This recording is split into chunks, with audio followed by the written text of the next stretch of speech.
Pieros, on your marks. Get set. Go! Sama-sama tayong mag-unahan dito sa Cebu. Sa lupa man,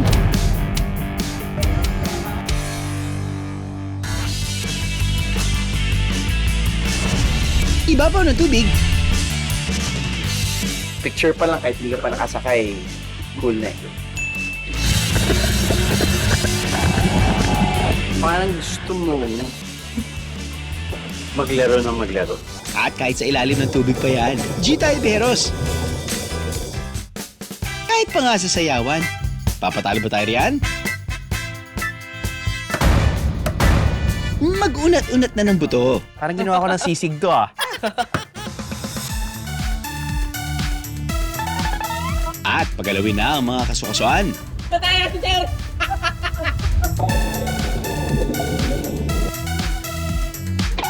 Galaw-galaw, biyeros, dito sa City of Naga, Cebu.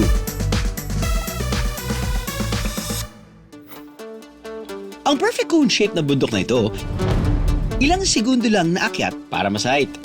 Yakang-yaka kahit pa ng mga lola. Kung may perfect cone shape na bulkan sa Bicol, dito sa Cebu, ay pantapat daw sila riyan. Ito ang Mount Naupa, biyeros. Tanaw yan mula sa isang perfect spot dito ng isang view deck. We are 500 meters above sea level. And as you can see, there, isa sa mga pinupuntahan ng mga tao dito ay dahil dito sa almost perfect shaped mountain. Kung ang Bicol may perfect mount ngayon, ito yung parang kanilang end. Halos kalahati ng lungsod ng Naga ay kabundukan. Where we park, now where I am, the peak. Medyo malayo na yun. 45 seconds. Sisiw sa dali ang akyatan dito, biyeros.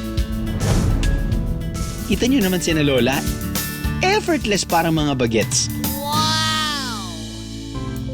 Pero bakit nga ba Naupa ang tawag sa bundok na ito? May ilang kwento ang mga nagahanon dyan.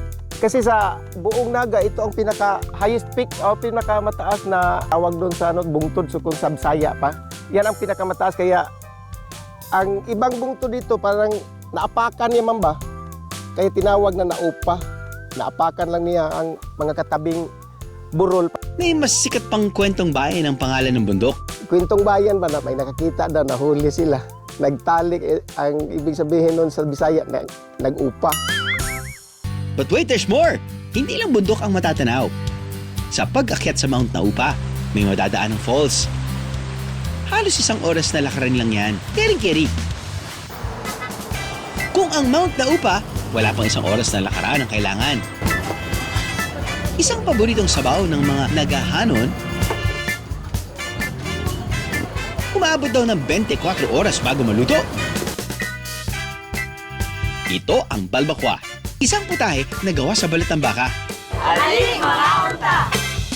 Pare mga biyano, dito ngayon sa Yansis Balbakwa. Sabi nila yung balbakwa na to ay may sweet and spicy. Alright? But, tikman muna natin yung sabaw. Aha! Yep. Yung una mong malalasahan, yung tamis. After 1 to 2 seconds, malalasahan mo na yung kagat, yung anghang. Kaya pala, sweet and spicy, tapos nun, maghahalo kayo ng ginamos na may medyo syempre konting salty. Na usually, ito daw talaga yung pang even out or pang balance ng mismong whole balbakwa experience. Sweet, spicy, salty. Gets. Husgahan na natin ang laman. Ito lang yung nahabol ko kapag nagluluto yung kare-kare ng aking biyanan. Pero yung unang guess ko talaga yung tail dahil 'di ba parang similar din yung it's very bony. Tapos yung skin ng tail, yung mga loob-loob niya na ganitong type of meat na very tender at malambot. Boom.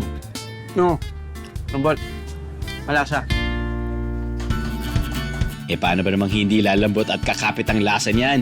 Ikaw kaya pakuluan ng 24 hours. Amusing!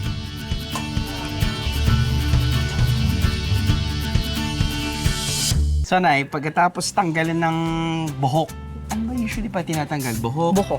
Balahibo. Balahibo lang talaga. Tapos nun, yung mga main parts na ginagamit mo para sa balbakwa ay Buntot. buntot, Balat. balat. Takong. Ano yung takong? Yung Ito. ano? Yung koko. Malapit sa koko. Malapit sa kuko. Meron po bang rason kung bakit yun po yung mga parts? Masarap kasi kain. Sarap kayo. Tama po ba na yung mismong skin or tinatawag ba nilang collagen or something, Collagen. di ba? Tama naman po yun, no? Yun yung nag-a-add ng thickness and stickiness dun sa soup. Yeah. Tama, no? Dapat. Matapos linisin, hiwaan galore na tayo, biheros. Okay. Sige po. Anong gano'n Ganito kalaki? lang. Yun na po yun? Hindi na po. Ikaw na... Half lang po? Tapos hindi kailangan talagang ganyan yan, no? Sige. Ayaw makisama nito ah. Tigas ng buntot na to. Di ka ba natatakot sa arm muscles ko? Gigil mo ko eh. Parang kinuha ko ng sisig to, ah. Hi! Okay. Pwede na, no? Ito yung sako. Groove budget na tayo sa buntot. Next part, please. Tapos, saan niyo po siya hihiwain? Pag ganon. Isa pa to. Pinahihirapan ako. Mapurol.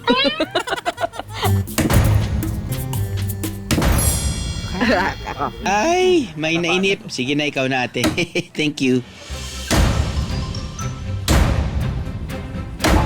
Yan. Kailangan talagang malakas. Kailangan malakas.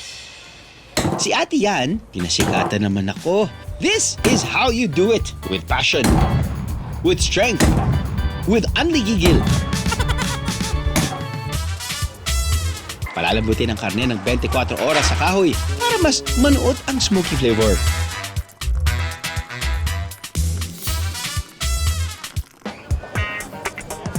Sobrang lambot, saka sobrang nuot talaga yung mga lasa ng mga sangkap sa mismong balbakwa. Okay lang po yung presyo nila, kanang affordable lang. At ang mga pagkain nila ay masasarap po. Kung hilig ng mga naghahalo ng kumain, aba, hilig din nilang humakot ng medalya sa larangan ng palakasan. Kasama ang local athletes at coaches sa kanilang ipinagmamalaking sports arena, isang labanan ang magaganap.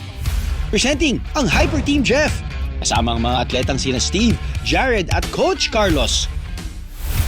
Ang mga antukins, Team Drew. With athletes Mike, Andy at Coach Marvin. Kuya Jeff, nung sinabi sa'yo na magkakaroon kayo ng mental competition ni Sir Drew, ano yung mag-feel? Hindi siya nakatulog. Actually, yes. Totoo yung sabi sa ako nakatulog. Midlife crisis. Iba yun. Ay, iba pala yun. Sorry. Ang labanan, isang baton relay. Siyempre, unahan sa finish line, Bejeros. Tatakbo at ipapasa sa susunod na manlalaro ang baton hanggang makarating sa finish line.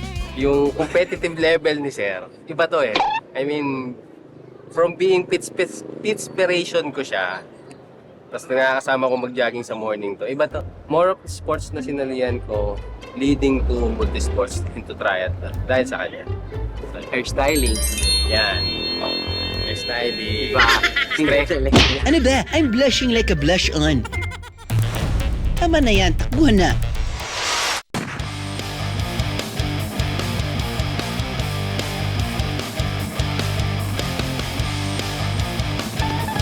Teka, nawalan ako ng sense of direction.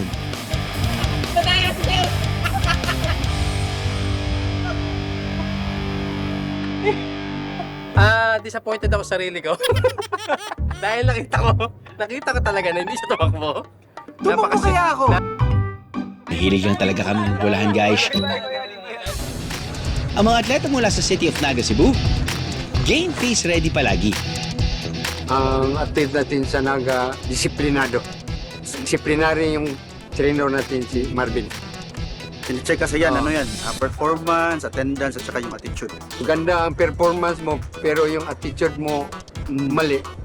tatanggalin ka talaga sa Dadalhin sa silver regional. roster ng team. Sa katunayan, kalhok ang mga atleta ng Naga City sa ginanap ng palarong pambansa kamakailan lang. Ang swimmer na si Bobin Simon, nasungkit ang silver medal sa medley relay at bronze sa freestyle category para sa swimming. Habang ang pambato nila sa taekwondo na si Earl Gabriel Ubay ay naiuwi ang bronze. Sa pagkapanalo nila, maaari na silang mapabilang na miyembro ng ating national team. Aba, baka tayo na pala ang susunod na pambato sa SEA Games o sa Olympics ha? Siguradong proud na proud sa inyo ang mga naghahanon. Pati kami ha? Woohoo! Ang sports ang isa sa ipinagmamalaki ng lungsod dahil sa angking talento ng kanilang mga kabataan at sa layunin nilang maging physically fit ang kanilang mga residente. Hindi lang physical training ang itinuturo ng mga coach sa mga atleta. Confidence, mindset, kung talagang may ano ka, kanang astig ka sa laro. Iba kasi ang laro on field. Yung sinasabi nila na push your limits. So, yan talaga aming mantra dito. Dapat push your limits. Buti na lang meron silang sports arena para sa pag-iensayo. At ito pa ha, bukas din yan sa publiko. Meron silang Olympic-sized pool para sa mga aspiring swimmers dyan. May tennis court. Talagang paandar Naga City ha? We have the sports track and oval. Lately, the pickleball court, which has been opened recently, not only to the Nagahanons, pati ba naman yung public, pwede rin sila. Dahil very good kayo, coach at mga atleta, deserve nyo ang munting salo-salo. Isa sa mga paboritong pagkain rito ang Bisayang manok. Pero may sariling version ng restaurant na ito. Hinahaluan nila ito ng gata.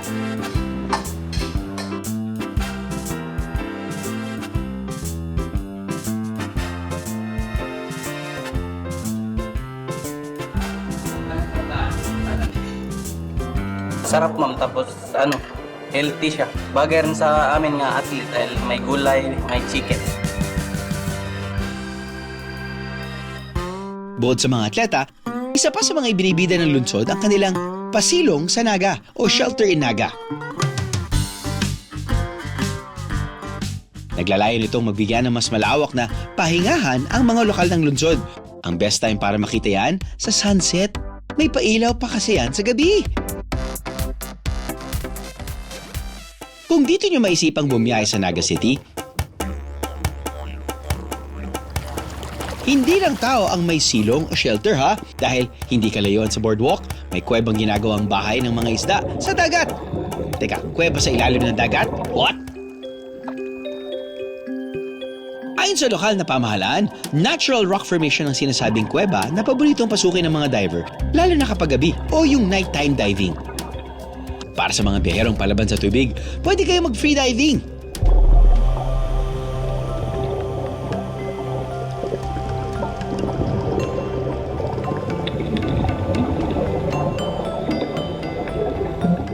Nag-free diving tayo, pero feeling ko yung experience ng underwater would have been more effective kapag nakatangkay tayo. Kung may sapat na oras, mas mainam na subukan mag-scuba diving para mas ma-explore ang ilalim ng dagat. Underwater paradise na may tuturing ang area dahil sa daming mga coral at iba't ibang isda. Pagkatapos ma-enjoy ang ilalim ng dagat, game kayo sa isa pang adventure?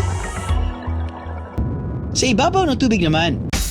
Sa bakawan na ito, hindi lang daw kamay ang ginagamit para makahuli ng seashells at isda. Minsan pati raw paa. Talaga ba? Bukod po sa alimango, alimasag, ano pa po yung mga pwedeng mahanap tapos yung pwedeng lutuin? Iba't ibang shape ng mga shield. Imbaw, tuway, bagungon, mga pundok-pundok. Mayroon din yung mga talaba dito na mga dumikit sa bato. Fiesta po ito dahil ang dami po pwedeng makuha. Opo. Tapos ang dami pwedeng maluto. Ano po ang pinakamagandang oras para kumuha ng mga iba't ibang klaseng shell? Umaga po. Umaga. Kaya low tide. Low tide sa umaga.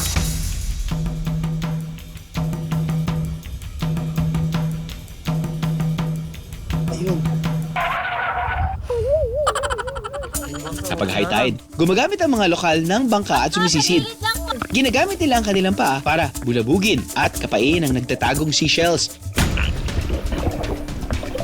Gusto ko. ang kanilang mga nakukuha, pangkain at pangkabuhayan. Mag-iisa. Pwede kasing magpaluto ng mga fresh na huli sa lokal. Bukas sa publiko ang Inobaran Mangrove Forest na walang entrance fee. Ang tanging rule dito, Beros, bawal magkalat. Bukod sa seashells, may iba pang mga paandar na putay ang Naga City. Sa cafe naman ng hotel na ito, isang classic Visayan dish ang ating titikman.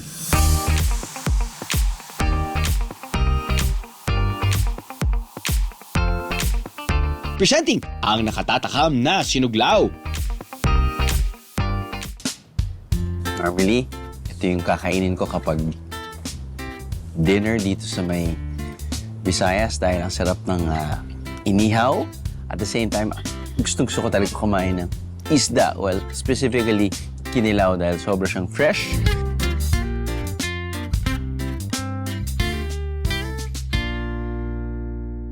Intriga much kung saan nga bang City of Naga sa isla ng Cebu.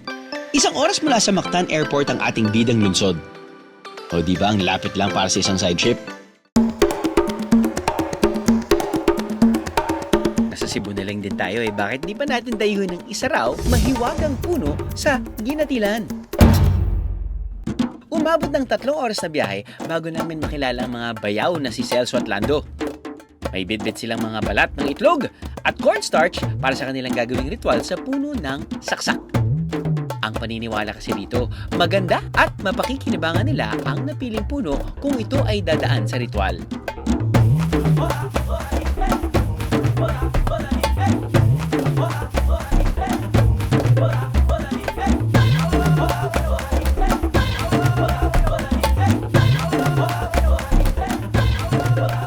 Hihiwain ng maliliit ang saksak at saka ibibilad bago gawing kakanin. Ikaw ay 20 years old ngayon. Pero nagsimula siya sa pagbabayo. Pagpabayo, Para makakuha ng natok. Opo. Kailan naman nagsimula itong proseso na to na kinakain yung mismong bark ng puno, no? Yung pa World War II, World War II. ito yung kinakain sa bukid. Kasi hindi na makapagpili dito sa palengke dahil meron yung mga sundalong Hapon. Ay, hindi. Oo, baka maano sila. Baka mapatay sila. Mapatay sila. Opo, sir. So, naghanap na lang sila ng makakain. Oo, ng alternatibo para makakain at para makasurvive.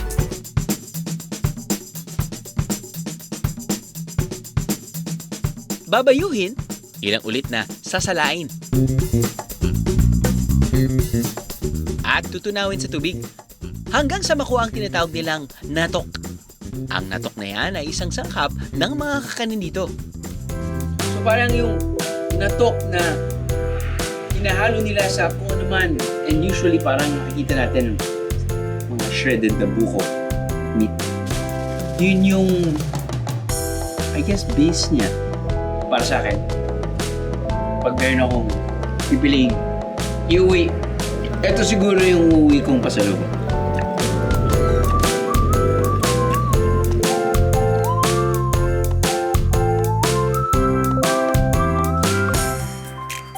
Akalain nyo bang may naga pala sa Cebu? Yan din ang madalas na naiisip ng mga biyahero kapag napapadpad sa lungsod na ito. Kaya naman para hindi nakakalito, ang City of Naga Cebu ang tamang tawag sa lugar nila. Lagyan natin lagi ng Cebu para malinaw. Dahil nakaharap din ito sa dagat, matik sa fresh seafood at maaliwalas na tanawin ang hatid nila sa mga biyahero. Dahil isang tumbling lang ang City of Naga sa Lapu-Lapu City, segue muna tayo roon. Meron daw isang kakaibang kotse rito. Sa halip na sa lupa, sa tubig daw pinapaandar. So wala ka sa sasakyan ko. Anong meron sa sasakyan mo? Yung sasakyan ko, kayang isakay. Siyam! Siyam? Oo! Ba? Madami yun, ha? Dami! Usually kasi mga 7-seater lang eh. Pero wala ka sa sasakyan ko. Bakit? Dahil kahit 7-seater yung sasakyan ko, pwede kong ikabit yung isang sasakyan ko na 7-seater. Eh di 7 plus 7, 14 na. Ako lang nagdadrive nun, nasusunod lang yung pangalawang kotse. Paano nangyari yan? Ay, talagang may lisensya yan. Registered yan sa LTO. O ikaw, meron ka ba? Wala pa rin yan. Oh. Eto na. Ito na? Yung sasakyan ko, kaya tumakbo sa tubig. Kaya tumakbo sa tubig? Tingnan mo.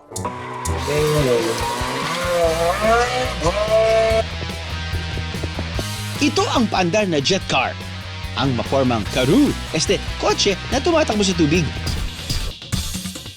May bilis itong 100 kilometers per hour na talaga namang para kang nasa expressway. Pero sa dagat. Diba? One-hand driving pa yan. Kung marami kayo, pwede rin daw kayong magkarera. Left, right, straight, paikot-ikot at magpa-zigzag kayo. Pwede. Huli pero di kulong. Hehehe. Jet car, parang gusto mo maglaro na maglaro. Medyo super fun trip yung habol mo, lalo na kapag, nasa loob ka, ikaw yung nagko-control, has a powerful engine, and then, come on, it looks so cool. Cool na lang, mag-transform siya, di ba?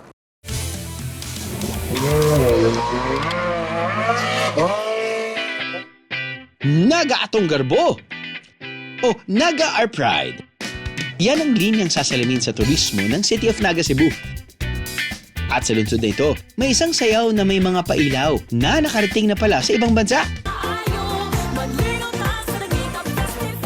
Ito ang Dagitab Festival o ang selebrasyon na kumikilala sa lungsod bilang City of Lights. Exclusive performance yan para sa ating biyeros.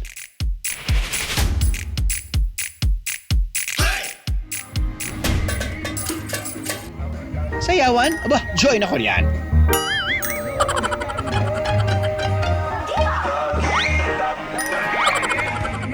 Sila ang Dagitab Dance Team na ilang taon nang sumasayaw para sa kanilang lungsod. Dagitab sa Naga! Hey! Para ma-represent namin yung festival ng namin, city namin. Which is ito po, City of Lights. Sa 4 years ko po na sumali sa Pasigarbo sa Cebu ay nakarating na po kami sa Jeju Island at sana mas marami pa po kami mapuntahan ng lugar. Talagang nakaka-happy.